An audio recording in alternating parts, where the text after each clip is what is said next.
Hey guys, in this video, I will show you how to fix the Discord game SDK DLL missing error. Alright, let's begin. First things first, open the Windows search bar, type Windows Security and open it. Once Windows Security launches, click Virus and Threat Protection. Here, you can go to either Allowed Threats or Protection History, but I suggest going to Protection History. If Windows Security has quarantined the Discord game SDK DLL file, you will see it listed here. Click the detected item to expand its details.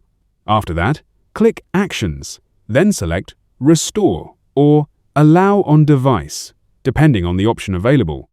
This will restore the missing DLL file that Discord needs to run properly.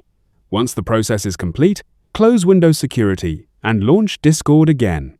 So that's basically how you can fix the Discord game SDK DLL missing error. And that's it for this video. Thanks.